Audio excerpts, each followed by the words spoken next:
Gupitan muna natin ang buhok ni Mama. Ayan, tulog ka lang. Salamat po sa pagputi.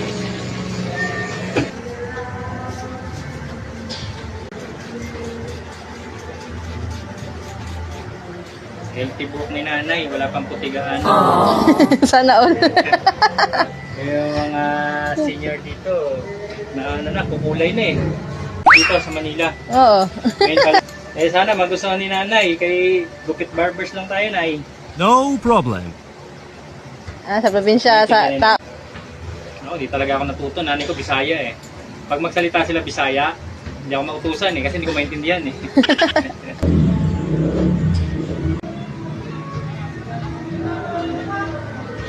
Ano ma, sakto na tanawa ma.